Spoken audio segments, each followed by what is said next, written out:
Luzon, Visayas, Mindanao at buong mundo. Ngayon ay Martes, July 23, 2024. Ako si Barbie Mulak at ito ang Balitang A to Z.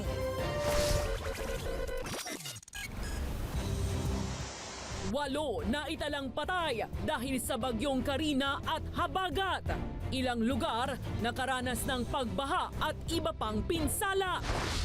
Hindi batas ang nag-legalize sa Pogo. Lisensya na inisyo ng PAGCOR. PAGCOR! Dapat nang aksyonan ng utos ng Pangulo na total Pogo ban, ayon kay Senate President Escudero. Vice President Sara Duterte, kinumpirmang tinanggalan siya ng mahigit 70 police security personnel. PNP iginiit, wala raw itong bahid politika. 3 araw na lang bago ang Paris Olympics. Team Pilipinas, pinakamalaking delegasyon ng bansa sa loob ng 2 dekada. At sa balitang showbiz, K-pop Girl Power, Blackpink, balik world tour sa 2025. Habang grupong 2NE1, may reunion concert din.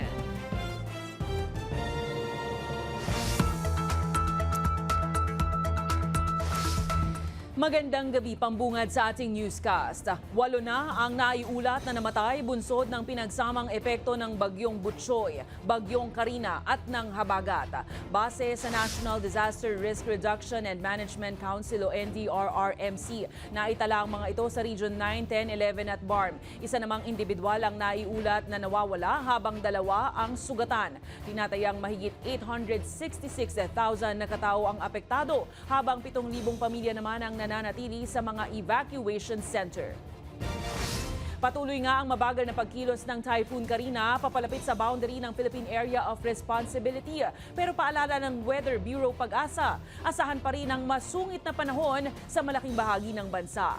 Sa huling update ng Pag-asa, bahagyang lumakas ang bagyo sa 150 kilometers per hour sa layong mahigit 300 kilometers east-northeast ng Basco, Batanes. Asahan po na direktang mararamdaman ang lakas ng ulan at bugso ng hangin ni Karina sa magdamag hanggang bukas, partikular sa Northern Luzon. Samantala, pinalalakas rin ng bagyo ang hanging Habagat na dahilan naman ng pag-uulan sa nalalabing bahagi ng Luzon, kabilang na ang Metro Manila, gayon din sa ilang bahagi ng Visayas at western section ng Mindanao. Kaya't mag-iingat po mga ka-A to Z dahil kaakibat nito ang banta naman ng pagbaha at posibleng pagguho ng lupa. Pinakamalalakas pa rin po yung mga pag-ulan dahil sa Habagat dito po sa may western side, simula po sa may Ilocos region, pababa ng Zambales, Bataan, ilang pambahagi po ng Cordillera region, lalo na sa Abra and Benguet, pababa dito sa may parting Calabar zone, Metro Manila hanggang Occidental Mindoro, sila po yung mga karanas overnight na mga heavy to intense na mga pag-ulan, kaya nandyan na po yung mga banta ng baha at pagguho ng lupa, at asahan din po yung mga kalat-kalat na ulan. Ilang residente ng Isla Puting Bato sa Tondo, Maynila ayaw pa ring lumikas kahit gumuho na ang ilang bahay dulot ng malakas na buhos ng ulan ngayong Martes. Nagbabaka sakali kasi sila na maisa sa ayos pa ito. Nagabiso naman na ang Pag-asa na posibleng sa Huwebes pa ng umaga lalabas ng Philippine Area of Responsibility ang bagyong Karina. Asahan pa rin daw ang pag-uulan sa mga susunod na araw dulot ng Habagat. May balitang A to Z si Kim Salinas.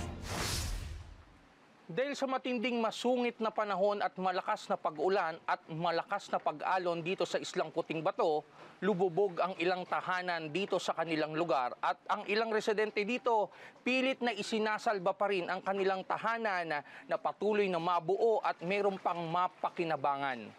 Ayon nga sa ilang mga taga rito, sa dami ng kanilang pinagdaanan sa buhay, malakas na ulan lang ang magpapatumba sa kanila. Gumuho kasi ang ilan sa kanilang tinitirhan at muntik na ang kilamark. Habang umaalon po dito, yung bahay po doon, umaano na, sumasayaw-sayaw. Tapos nung pagbaba ng dagat, at saka bumagsak yung bahay. Nailikas naman niya umano ang kanyang mag-iina pero hindi niya maiwanan ang kanilang bahay. Dito kasi mga gamit pa po sir, at saka inatabayan ko rin po yung bahay sir, baka din bumagsak eh. Naglagay rin po kami ng suporta dito, dagdagan. Tibay sa bahay. Wala rin silang sapat na pera pampagawa kaya ang siste No choice kundi magtiyaga. Si Tatay Reynaldo naman, naabutan pa naming nagkukumpuni ng kanilang bahay kahit na patuloy na masungit ang panahon. Nasa Diyos lang naman yan kung talagang ano na. Kasi kung iiwanan ko, baka wala nang natira. Lalo na kanina, malakas-lakas ang alon. Wala tayong pambiling lupa. sa dami ng problema ng gobyerno, mahirap na makisingit pa. Weather nga lang daw ang buhay pero ang bagyong Karina baka sa Huwebes pa lumabas ng bansa ayon sa Pag-asa.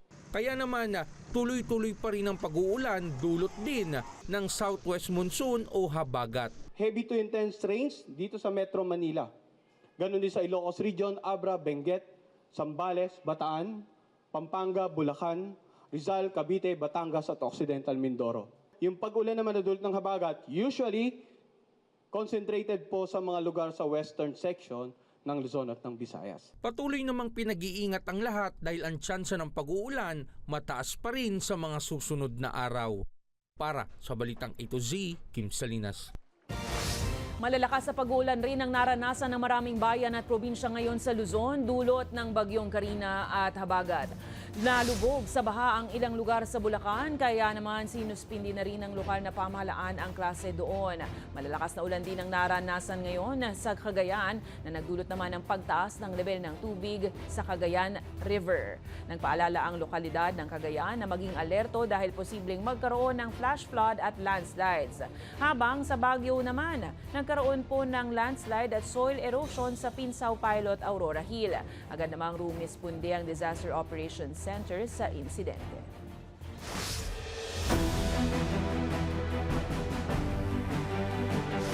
Obligadong sumunod ang PAGCOR sa utos ng Pangulo na bawiin na ang lisensya ng mga Pogo Hub sa bansa ayon kay Senate President Francis Escudero. Samantala, nakahanda naman ang Social Welfare Department na tulungan ang tinatayang nasa 42,000 na mga Pilipinong mawawalan ng trabaho bunsod ng Pogo ban.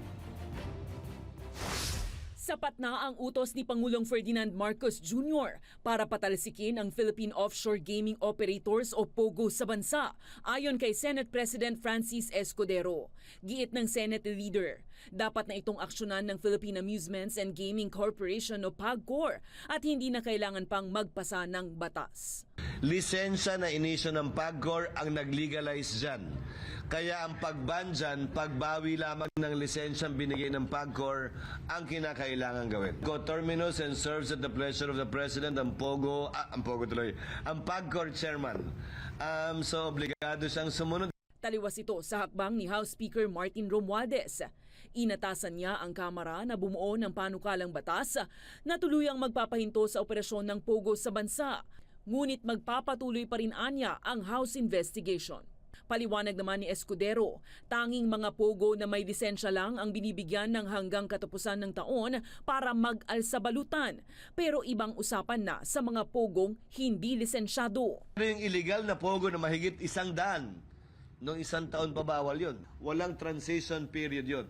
Ang Presidential Anti-Organized Crime Commission naman, kumpiyansa na karamihan sa mga POGO sa bansa ay voluntaryong aalis ng Pilipinas. Ayon sa PAOK, kaya nitong magpasara ng isang iligal na POGO hub kada 2 linggo. If all of the agencies of government will really get their heads together and get their acts together, then 6 months, 5 months to 6 months is more than enough. Agad namang tiniyak ng Social Welfare Department na tutulungan ang tinatayang 42,000 na Filipino POGO workers na mawawalan ng trabaho. Maging ang mga dayuhan, bibigyan din ng assistance. Now, the non-Filipino citizens normally are victims of human trafficking. So we house them there temporarily, work with their government so that they can go home safely in the fastest possible time. Inanunsyo ni PBBM sa kanyang ikatlong SONA na dininig ng pamahalaan ang sigaw ng taong bayan na patalsikin na lahat ng uri ng POGO sa Pilipinas dahil sa dala nitong kriminalidad.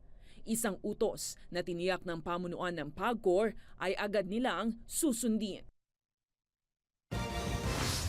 Nanindigan ng National Bureau of Investigation na deepfake umano ang kumakalat at tinatawag na polvoron video kung saan ginamit ang mukha ni Pangulong Ferdinand Marcos Jr. na tila may sinisinghot. Ayon sa NBI, lumalabas na edited umano ang naturang video. Ipinakita rin ng ahensya na malayo raw ang imahe ni Marcos Jr. sa lalaking makikitang gumagamit ng iligal na droga. Tiniyak naman ng NBI na pananagutin nila ang nasa likod ng pagpapakalat ng minanipulang video ng Pangulo. Akala nila ang Pilipino ay maliit lang ang utak. Kitang-kita naman, even without these forensic findings, kayo mismo makikita nyo, ibang-iba.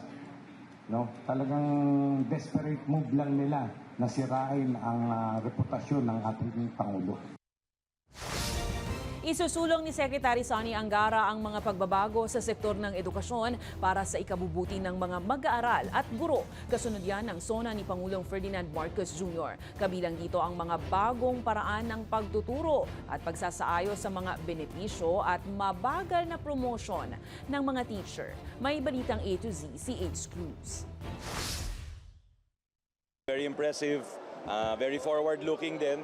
Ganito sinalarawan ni Education Secretary Sonny Angara ang State of the Nation address ni Pangulong Ferdinand Marcos Jr. nitong Lunes, lalo na tungkol sa sektor ng edukasyon. Nakikita na niyo yung ano gusto niya makita sa dulo. Yung mga bata ay critical thinkers at marunong sa mga makabagong teknolohiya. Ani Angara, panahon ng baguhin ang training ng mga guro. Hindi aminin, doon tayo nasanay sa memorization and other old-fashioned teaching techniques na kailangan mag-give way na. Pero bago mayangat ang paraan ng pagtuturo, kailangan ayusin muna ang benepisyo at promotion ng mga guro. Sa sistemang ito, wala ng public school teacher ang magre-retire na teacher 1 lamang. Bagay na dinaranas na magtatatlong dekada ng Teacher 1 na si Lourdes. Sana kahit na maging teacher 2 ka man lang kung ano. Sa sahod po, malaking bagay. Siyempre sa amin, sagad yung, yung net pay. Ganun, yun ang magiging problema namin. Teacher 1 di na pro-promote dahil barado sa Teacher 3. So above Teacher 3, gagawa tayo ng ibang mga teaching positions para lumuwang sa baba. Aayusin din ang kalihim ang sistema sa pautang sa mga guro. Hindi magiging hadlang ang kanilang pagkakautang upang makapag-renew ng kanilang mga lisensya. Bagkus, marapat lamang na sila ay payagan pa rin makapagturo nang sila ay makapaghanap buhay at merong kinikita. Pag na-stretch natin yung mga utang, hindi sila worried na kung saan kukunin yung mga pagbayad na day-to-day. Pag nababa natin yung interest, definitely mas malaki yung mapupunta sa pang-araw-araw ng mga teachers, di ba? Sinimulan ng DepEd ngayong Martes ang Brigada Eskwela o ang pagsasaayos ng classrooms para sa school opening sa July 29. Siniguro naman ni Angara na matatanggap ng mga guro ang kanilang 5,000 pesos na chalk allowance. Isusulong din ang iba pang mga plano kabilang ang pagsasaayos sa problema sa kuryente at internet connection sa mga paaralan. Wala namang plano si Angara na humingi ng confidential funds para sa DepEd na dati nang sinilip na ilang mababatas sa ilalim ng pamumuno ni dating DepEd Secretary Sara Duterte. Para sa Balitang A to Z, Ace Cruz. Nabawasan na ang bilang ng security officers na naka-assign kay Vice President Sara Duterte. Ayon mismo yan sa Philippine National Police. Pero paglilinaw ni PNP Chief General Romel Francisco Marbil, wala umano itong halong politika. Sa halip, layon lamang raw nito na makapagtalaga ng mas maraming pulis sa mga lansangan.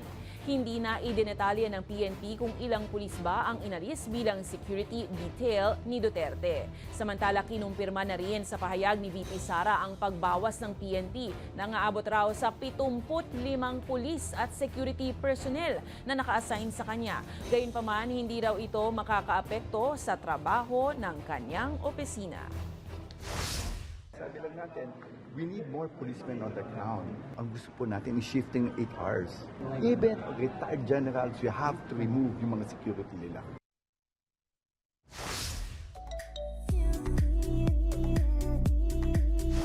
Inilabas na ng ABS-CBN ang mga awiting pasok sa Top 12 para sa bagong PhilPop Himig Handog Songwriting Festival. Hango ang piling mga kanta sa mga kwento ng hinanakit at pag-asa ng bagong henerasyon.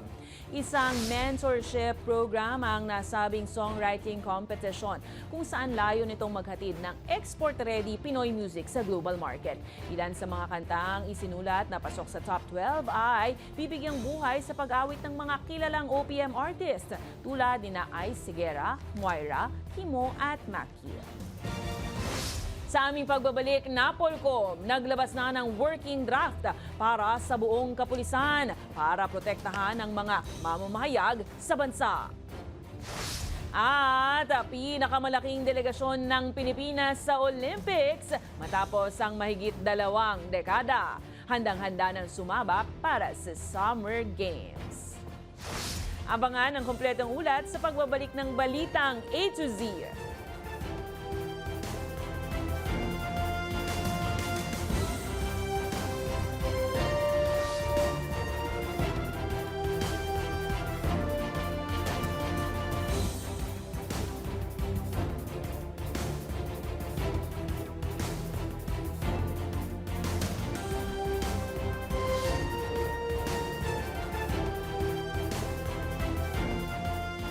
Naglabas na ng working draft ang Napolcom ng tinatawag na Rule 16 na ipatutupad sa buong hanay ng kapulisan para masiguro ang kaligtasan ng mga mamamahayag, lalo na sa mga story coverage. Ito ang kauna-unahang guide policy sa pagitan ng media at kapulisan na nabuo sa buong Southeast Asia. Yan ay para maitaguyod ang maayos na relasyon at pagpapatuloy ng malayang pamamahayag. May Balitang A to Z si Stanley Gahete. Inilabas na ng United Nations Joint Program on Human Rights in the Philippines sa pangunguna ng UNESCO at National Police Commission ang Rule 16 ng Philippine National Police para sa kaligtasan ng mga mamamahayag, pagpapalawig ng freedom of expression at access sa public information. Ito umano ang kauna-unahang kolaborasyon ng kapulisan at media sa buong Southeast Asia para sa mas maayos na pagtupad sa responsibilidad ng hindi nakokompromiso ang malaya at responsableng pamamahayag. It was a very fruitful working relation that we have come up with a rules that would govern our relationship with media.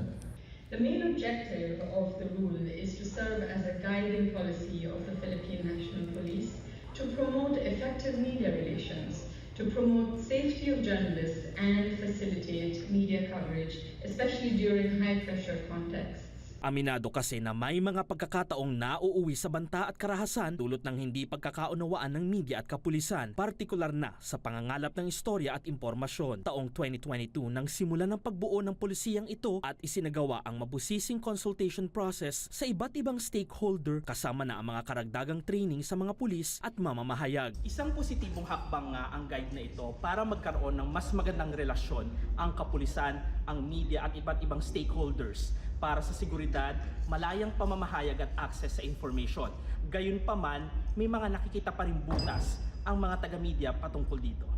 So we welcome na may ganitong manual yung Napolcom, but again, yung mga journalists, we are of the position na sana ma-amend yung Section 21 ng Comprehensive Drugs Act kasi nire-require yung mga journalists na mag-witness pag may mga drug bust sila. Nito lamang July 5, inaresto si Josie Cerceña, reporter ng Eastern Visayas Mail sa Ormoc City dahil hindi siya nakadalo sa court hearing bilang witness umano ng drug buy-bust operation ng PIDEA. Sa tala ng NUJP, may halos 30 insidente ng panghaharas ng kapulisan sa media sa ilalim ng Administrasyong Duterte, habang may 14 ng insidente nito sa unang 2 taon pa lang ng Administrasyong Marcos Jr. Kaya naman malaking bagay raw kung maibababa agad ang pulisiyang ito. We're very happy actually na may provision sila on red tagging. Ayon sa Napolcom, agad naman daw na ipatutupad ang internal guide na ito sa buong hanay ng kapulisan para mas maprotektahan ang mga mamamahayag sa lalong madaling panahon. And even if hindi siya, let's say,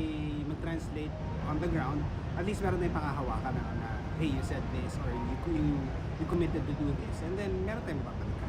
Para sa Balitang A to Z, Stanley Gahete.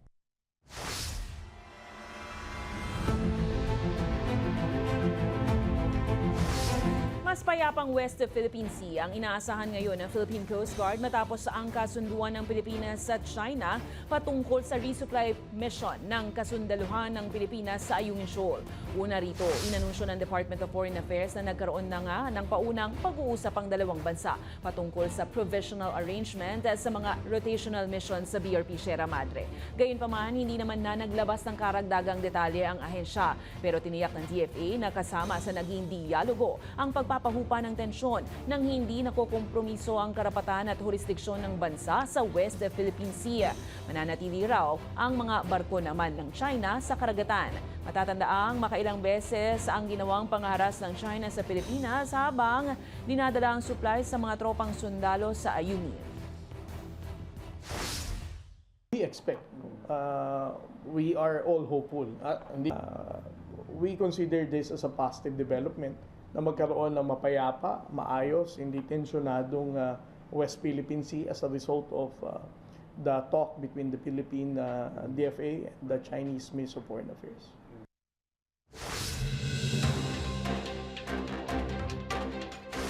Nananawagan si Senator Francis Tolentino ng transparency ukol sa bagong kasunduan ng Pilipinas at China hinggil sa resupply missions ng bansa sa Ayungin Shoal. Ito ay matapos i-anunsyo ng China ang provisional arrangement na papayagan ng China ang Pilipinas na magsagawa ng resupply mission kung magsasabi raw ito ng maaga sa Beijing. Pero ayon sa Philippine Department of Foreign Affairs, hindi raw ito tumpak dahil hindi naman raw nakasaad na kailangan magpasintabi sa China ukol sa galawan ng Pilipinas sa teritoryo. Samantala, suportado ng ilang senador kabilang ni Senate President Francis Escudero ang pansamantalang suspensyon ng PUV Modernization Program. Base kasi sa mga mambabatas, marami pa umanong mga butas sa polisiya na kailangang ayusin.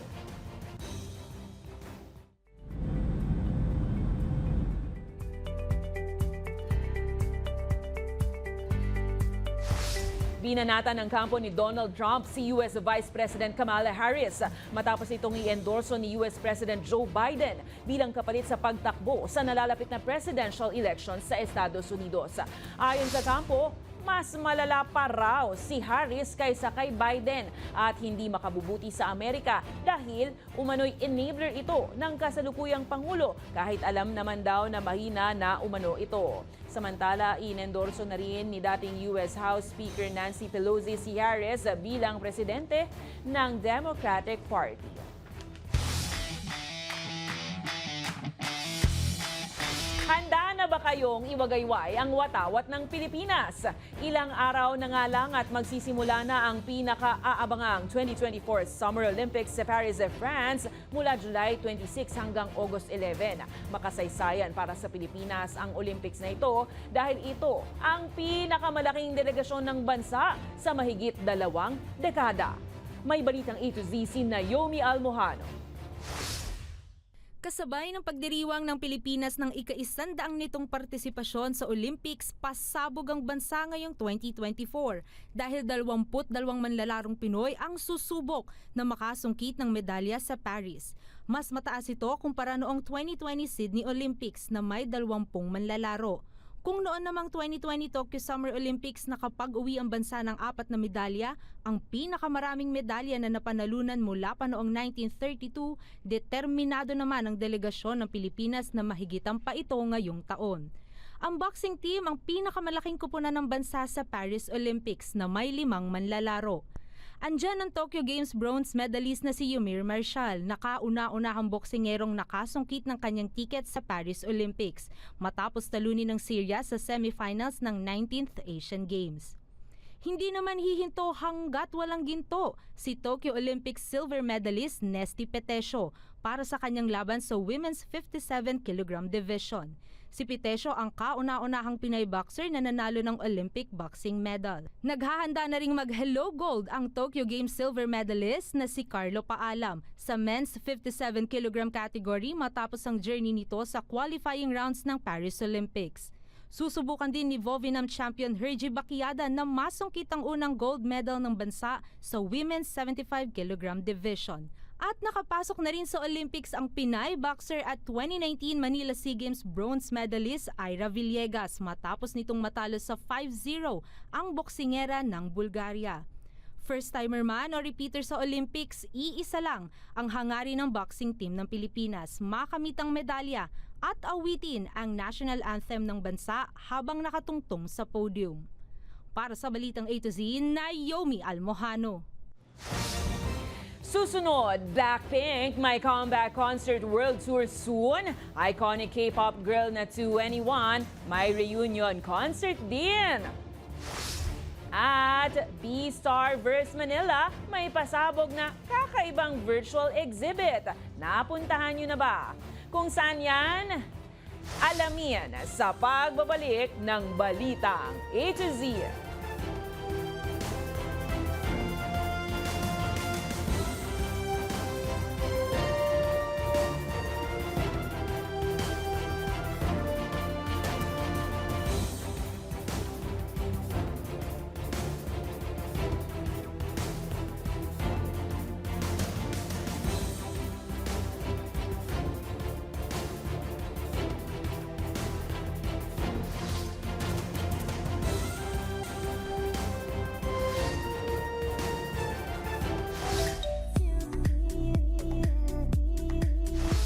Heads up sa mga K-pop fans!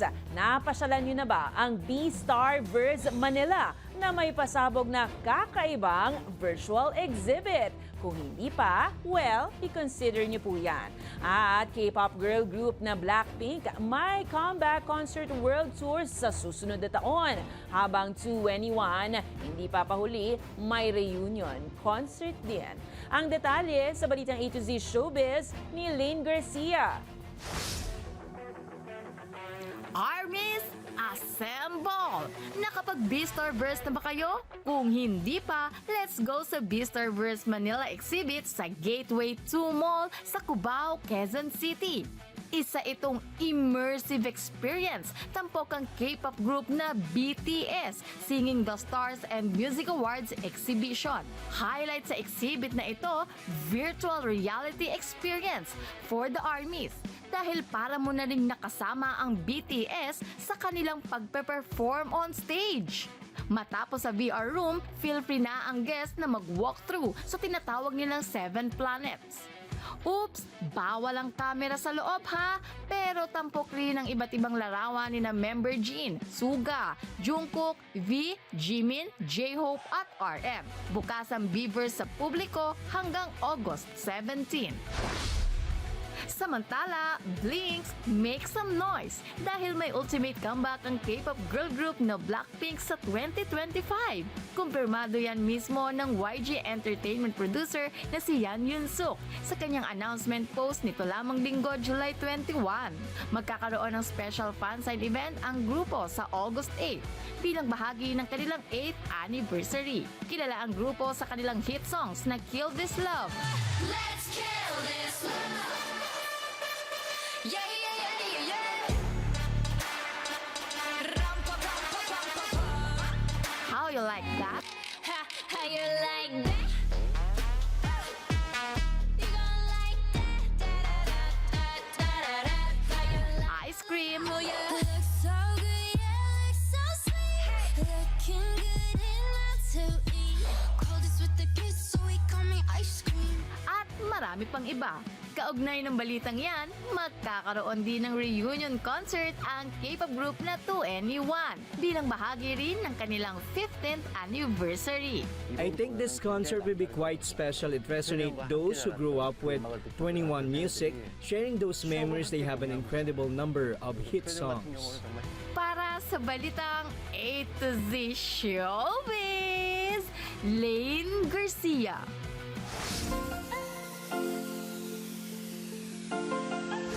At para naman sa ating balitang nakaka-good vibes, libangan talaga ng mga Pinoy ang mga paliga sa mga baryo, subdivision at barangay. Tsak na mapapacheer ka kung matindi at dikit na dikit ang laban. Gaya nitong tipong segundo na lang para malaman kung sino talaga ang champion. Ang makapigil hiningang laro, panoorin.